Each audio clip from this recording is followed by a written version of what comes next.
Think and grow rich. अध्याय 1। हर कोई कामयाबी हासिल करना चाहता है, लेकिन सिर्फ कुछ लोग ही उसे हासिल कर पाते हैं। क्या आपने कभी इसकी वजह जानने की कोशिश की है? कामयाब लोग कामयाब इसलिए होते हैं क्योंकि उनके अंदर कामयाबी की चाहत बहुत ज्यादा होती है। वे उसके लिए किसी भी हद से गुजरने के लिए तैयार रहते हैं। एग्जाम्पल के लिए कर्नल सैंडर्स को ले लीजिए। रिटायर होने के बाद वे चिकन की रेसिपी लेकर घर घर ऑर्डर मांगने गए। लगभग 1000 घर के दरवाजों से ना सुनने के बाद उन्हें उनका पहला ऑर्डर मिला। उसी के बाद से KFC नाम के फूड चेन की शुरुआत हुई जो आज दुनिया भर में फेमस हैं। JK रोलिंग अपनी किताब को 12 पब्लिशर के पास लेकर गई जिन्होंने उसे पब्लिश करने से मना कर दिया। इनके बाद उनकी किताब पब्लिश हुई जिसे आज हम हैरी पॉटर के नाम से जानते हैं।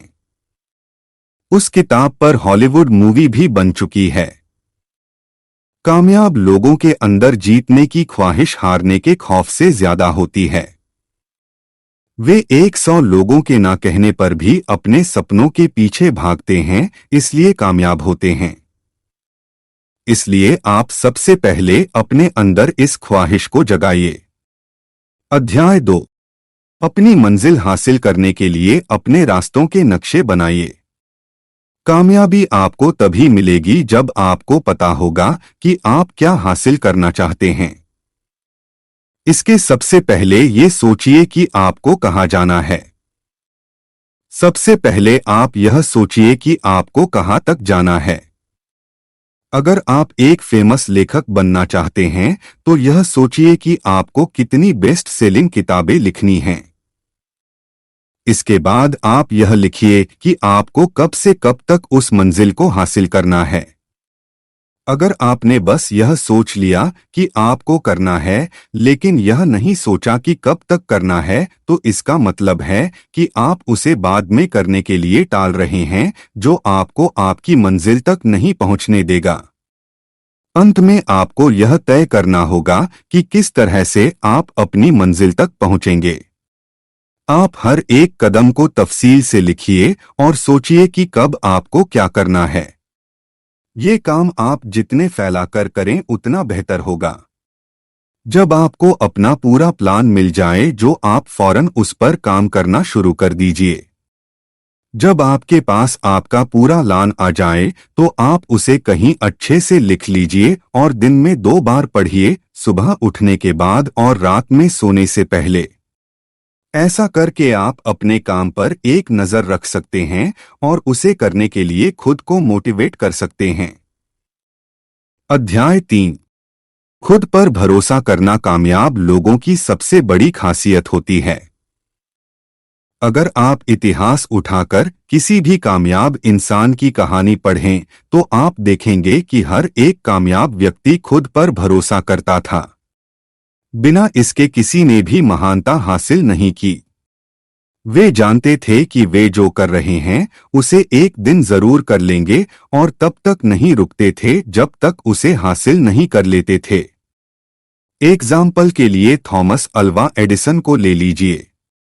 बल्ब बनाने में 10,000 बार नाकामयाब होने के बाद भी उनका खुद पर से विश्वास नहीं उठा।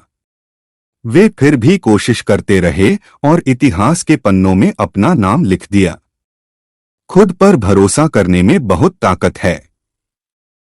ये कुछ भी करवा सकती है। तो अगर आपको अपनी मंजिल तक पहुंचना है तो आप खुद पर भरोसा कीजिए। अध्याय 4। अपने बारे में खुद से अच्छी बातें कर आप अपने व्यवहार को बदल सकते हैं। हर कोई खुद पर भरोसा करना सीख सकता है। अगर आप हर दिन खुद से यह कहते रहें कि आप यह काम कर सकते हैं, एक समय ऐसा आएगा कि आप वाकई उस काम को करने के काबिल हो जाएंगे। खुद से इस तरह की बात करने को ऑटोसजेशन कहा जाता है। ऑटोसजेशन में हम उन चीजों के बारे में सोचते हैं जो हम करना चाहते हैं, जिसे करने से हम खुद को कामयाबी की तरफ ले जा सकते हैं, लेकिन किसी वजह से वो काम नहीं कर पा रहे हैं। जब हम बार बार उस बात को खुद से कहते रहते हैं तो एक वक्त आता है जब हमारा दिमाग उसे सच मान लेता है और हम उस काम को करने के काबिल हो जाते हैं। ऑटोसजेशन की मदद से हम खुद पर भरोसा करना सीख सकते हैं और हर वो काम कर सकते हैं जो हम करना चाहते हैं। अगर आप उनमें से हैं जो किसी चीज को हासिल करना चाहते हैं और खुद पर भरोसा नहीं कर पा रहे हैं, तो यह तरीका सिर्फ आपके लिए बनाया गया है। अध्याय 5। कामयाब होने के लिए आपके पास ज्ञान होना चाहिए। ज्ञान के आ जाने से बहुत से काम आसान हो जाते हैं। कामयाब लोग हमेशा अपने ज्ञान को बढ़ाते रहते हैं। वे जानते हैं कि वे जितना ज्यादा पढ़ेंगे उतने ही कामयाब बनेंगे। लेकिन अगर आप पढ़ना छोड़ देंगे तो आप जहां हैं वहीं रह जाएंगे और कामयाबी आपसे दूर हो जाएगी। जानकारी को हासिल करने के लिए आपको किसी यूनिवर्सिटी में एडमिशन लेने की जरूरत नहीं है, ना ही आपको किसी डिग्री की जरूरत है। आप बिना स्कूल गए भी बहुत सी जानकारी हासिल कर सकते हैं और कामयाब हो सकते हैं। इसके लिए आप अलग अलग लेखकों की किताबें पढ़िए, सेमिनार या किसी एजुकेशन प्रोग्राम में जाइए। जानकारी का मतलब यह नहीं है कि आप दुनिया भर की चीजों को याद कर लें।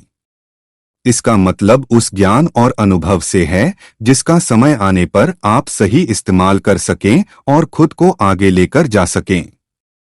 इसके अलावा यह भी जरूरी है कि आप एक्सपर्ट से अपना परिचय रखें ताकि अगर आपको किसी चीज के बारे में जानना हो तो आप उनसे पूछ सकें। बड़ी बड़ी कंपनियों में बहुत सारे एक्सपर्ट होते हैं जिनसे सलाह मशवरा लिया जाता है। आपको खुद सब कुछ जानने की जरूरत नहीं है। अध्याय 6। आपकी कल्पना करने की क्षमता ही आपकी काबिलियत है। एल्बर्ट आइंस्टाइन ने कहा था, बुद्धिमान होने का मतलब यह नहीं है कि आप कितना जानते हैं, बुद्धिमान होने का मतलब यह है कि आप कितनी कल्पना कर सकते हैं। कल्पना करना ही एक ऐसा तरीका है जिसकी मदद से हम अपने सपनों को आइडियाज में और अपने आइडियाज को हकीकत में बदल सकते हैं। कल्पनाएं दो तरह की होती हैं। क्रिएटिव इमेजिनेशन, इस तरह की कल्पना में हम कुछ ऐसा सोचते हैं जो आज तक नहीं सोचा गया था। इसमें हम कुछ ऐसा बनाने की कोशिश करते हैं जिसके बारे में आज तक किसी ने न सोचा हो। इसका इस्तेमाल बड़े बड़े इन्वेंटर्स ने बड़ी बड़ी चीजों को बनाने के लिए किया था। सिंथेटिक इमेजिनेशन, इस तरह की कल्पना में हम बहुत सारे पुराने आइडियाज को मिलाकर एक नए आइडिया में बदल देते हैं। इसका इस्तेमाल सोनी ने MP3 प्लेयर बनाने के लिए किया था। सोनी ने पत्रकारों के प्लेबैक डिवाइस को एक ऐसे डिवाइस में बदल दिया जिसका इस्तेमाल कोई भी गाने सुनने के लिए कर सकता था। इसी तरह वॉकमैन का जन्म हुआ। क्रिएटिव और सिंथेटिक इमेजिनेशन कभी कभी एक साथ भी काम कर सकते हैं। एग्जाम्पल के लिए बिल गेट्स को ले लीजिए। उन्होंने विंडोज को खुद नहीं बनाया था बल्कि कुछ प्रोग्रामर्स से खरीदा था। फिर उन्होंने उसकी मदद से एक कंपनी बनाई जिसे हम माइक्रोसॉफ्ट के नाम से जानते हैं। अगर आप चाहते हैं कि आपके कल्पना करने की क्षमता बरकरार रहे तो आप समय समय पर कल्पना करते रहिए। आप जितनी ज्यादा कल्पना करेंगे, आपके कल्पना करने की क्षमता उतनी ज्यादा बढ़ेगी। इससे आप समय के साथ और कामयाब बन सकते हैं। अध्याय 7। अपनी खूबियों के साथ साथ अपनी कमजोरियों पर भी ध्यान दीजिए। हम में से बहुत से लोग यह मानने के लिए तैयार नहीं हैं कि उनके अंदर बहुत सी खामियां भी हैं जिन्हें सुधारकर वे खुद को आगे लेकर जा सकते हैं। यही बात हमें कामयाब होने से रोकती है। इसके लिए सबसे पहले आप खुद के बारे में जानने की कोशिश कीजिए। खुद के बारे में जानने के लिए आप खुद से कुछ इस तरह के सवाल कर सकते हैं, क्या मैंने अपने इस साल के लक्ष्य को पूरा किया? क्या मैं इस साल ज्यादा काम कर सकता था? क्या मैं और बेहतर फैसले ले सकता था? इस तरह के सवाल आपको यह बताएंगे कि आप कहां गलती कर रहे हैं। इससे आपको यह पता लगेगा कि आप किस तरह से खुद को बेहतर बना सकते हैं। बहुत सी आदतें हम सभी में पहले से होती हैं। इन आदतों में आलस करना, आज के काम को कल के लिए टालना, वो ना करना जो करना चाहिए शामिल हैं। अपने साथ हमेशा एक काम की लिस्ट रखिए जिसमें आप वे सभी काम लिखे हों जो आपको करने हैं। अगर आप उसे दिए गए समय के अंदर नहीं कर पाए तो वक्त आ गया है यह पता करने का कि आप कहां गलती कर रहे हैं। खुद को पूरी तरह से जानने के बाद अगर आप चाहें तो किसी और व्यक्ति से भी खुद के बर्ताव के बारे में पूछ सकते हैं। वो व्यक्ति आपका कोई करीबी दोस्त हो सकता है जो आपको बहुत अच्छे से जानता हो। आप दोनों लोग एक दूसरे की कमियों को बताकर खुद को पहले से बेहतर बना सकते हैं। अध्याय 8 कामयाब होने के लिए अच्छी सोच रखिए। हमारा कॉन्शियस माइंड अच्छी और बुरी चीजों में फर्क करना जानता है। इसलिए वो सिर्फ अपने काम की चीजों को अपने पास रखकर बेकार की चीजों को निकाल फेंकने की क्षमता रखता है। लेकिन हमारे सबकॉन्शियस माइंड के साथ ऐसा नहीं है। वो अच्छी और बुरी बातों को अपने पास रख लेता है। इसलिए यह जरूरी है कि आप खुद को बुरे लोगों और बुरी चीजों से दूर रखें। हमारा सबकॉन्शियस माइंड हर तरह की जानकारी को सेव कर लेता है जिसकी वजह से हमारा व्यवहार समय के साथ वैसा ही हो जाता है। अगर आप 2 महीने के लिए बदजुबान लोगों के साथ रहें तो न चाहते हुए भी आपके मुंह से गालियां निकलने लगेंगी। नाकामयाब लोगों के साथ रहने से और उनकी बातें सुनने से आप समय के साथ वैसे ही बन जाते हैं। संगति के असर से आप बच नहीं सकते। बुरी संगत से आपकी आदतें बुरी हो जाएंगी जिससे आप कामयाब नहीं हो पाएंगे। इसलिए अगर आप चाहते हैं कि आपका व्यवहार अच्छा हो तो आप हमेशा अच्छा सोचिए और अच्छे लोगों के साथ रहिए। ऐसा करने से हम अपने दिमाग को अच्छी बातों से भरकर अपने व्यवहार को भी वैसा बना सकते हैं और कामयाब हो सकते हैं। अध्याय 9 कामयाब लोगों की सबसे बड़ी खासियत उनकी इच्छा शक्ति होती है।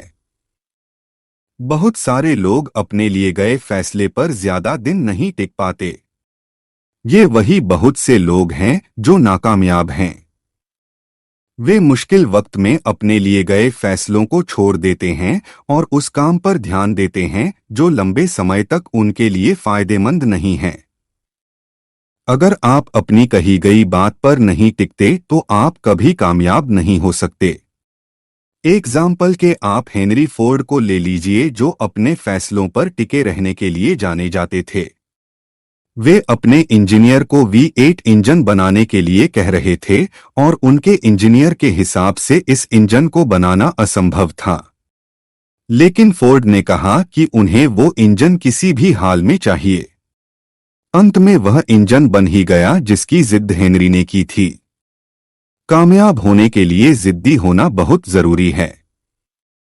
लोग हमेशा आपसे यह बात कहते रहेंगे कि आप यह काम नहीं कर सकते, लेकिन ऐसे लोगों की बात ना सुनने में ही आपकी भलाई है। अगर आप सबके विचारों के हिसाब से काम करते रहेंगे तो कुछ भी नहीं कर पाएंगे। अगर इस तरह के लोगों की बातों से आपका हौसला कम होता है तो आप अपनी मंजिल के बारे में किसी को मत बताइए। इसके बारे में सिर्फ उनको ही बताइए जो आपके बहुत खास हैं या आपकी टीम के मेंबर हैं। अध्याय 10 कामयाबी की रेस में सिर्फ हार ना मनाने वाले लोग ही जीतते हैं। जब भी हम कोई काम करते हैं तो उसमें मुश्किलें आती हैं। बहुत से लोग मुश्किलों का सामना नहीं करते और उससे भागते हैं। उन्हें लगता है कि इससे उनका काम आसान हो जाएगा, लेकिन समय के साथ यह मुश्किलें ब्याज के साथ जुड़कर इनके सिर पर आ गिरती है। कामयाब लोगों को यह बात अच्छे से पता है। वे जब भी किसी मंजिल को हासिल करने के लिए निकलते हैं तो उसे पाकर ही चैन की सांस लेते हैं। आपको लगे रहना सीखना होगा। इसके लिए आप 4 आदतों को अपनाइए। किसी मंजिल को हासिल करने के लिए एक गहरी इच्छा को अपने अंदर पैदा कीजिए। उस मंजिल को पाने के लिए एक प्लान बनाइए। खुद को नेगेटिव लोगों से दूर रखिए। उनके साथ उठना बैठना बंद कर दीजिए जो आपके हौसले को कमजोर करते हैं। ऐसे लोगों के साथ संबंध बनाइए जो समय आने पर आपका साथ दे सकें। इन आदतों को अपने अंदर कुछ इस तरह से बैठा लीजिए कि इनको खुद से दूर करना आपके लिए असंभव हो जाए। तभी आप कुछ करने की जिद पकड़कर आगे बढ़ सकते हैं। अध्याय 11। कुछ बड़ा हासिल करने के लिए आपको अपने जैसे लोगों के साथ रहना होगा। टीम में काम करने के अपने फायदे हैं, लेकिन ये फायदे अकेले काम करने के फायदों से ज्यादा हैं। इसलिए खुद के लिए एक टीम बनाइए। आपकी मंजिलें जितनी बड़ी होंगी, उसकी प्लानिंग भी उतनी बड़ी होगी। उस प्लान पर काम करना उतना ही मुश्किल होगा और मेहनत से काम करने पर जो कामयाबी हासिल होगी वो उतनी ही शानदार होगी। इसलिए यह बहुत जरूरी है कि आप अपने लिए एक टीम बनाएं। अपनी टीम में उन लोगों को लीजिए जो एक ही मंजिल को हासिल करने के लिए काम करें। जब कुछ लोगों के टैलेंट, काम करने की क्षमता, मेहनत और लगन एक साथ मिल जाती है तो एक ऐसी कामयाबी हासिल होती है जो एक व्यक्ति कभी अकेले नहीं हासिल कर सकता था। इस टीम में बुद्धिमान लोगों का होना बहुत जरूरी है। उन लोगों के बीच के संबंध का अच्छा होना और भी जरूरी है। इसलिए सिर्फ उन लोगों को अपने टीम में लीजिए जो टीम में काम करने के बारे में अच्छे से जानते हों। अगर आपकी टीम में ऐसे लोग होंगे जो एक दूसरे से ही लड़ते हैं तो आप कभी वहां तक नहीं पहुंच पाएंगे जहां तक आप पहुंचना चाहते हैं। इसलिए आप जिनके साथ काम करने वाले हैं उनका चुनाव सोच समझकर कीजिए। अध्याय 12 सारांश। हम सभी लोग कामयाब और आजाद होने के लिए पैदा हुए थे, लेकिन अपनी सोच की जंजीरों में बंधकर हम नाकामयाबी की जिंदगी जीने के लिए मजबूर हो गए हैं। कामयाब बनने के लिए सबसे पहले हमें खुद पर भरोसा करना सीखना होगा और अपने अंदर कामयाब होने की ख्वाहिश को जगाना होगा। इसके बाद अपने काम की प्लानिंग करके और अपने रास्तों पर बिना मुड़े डटकर चलकर हम कामयाब हो सकते हैं। थिंक एंड ग्रो रिच, जिसके लेखक है नेपोलियन हिल। ये समरी आपको कैसी लगी? इस पर अपने सुझाव, परेशानियां या किसी नई समरी को ऐड करने के लिए हमें कॉन्टैक्ट अस से संदेश भेजें। तब तक के लिए सुनते रहिए और हर रोज आगे बढ़ते रहिए।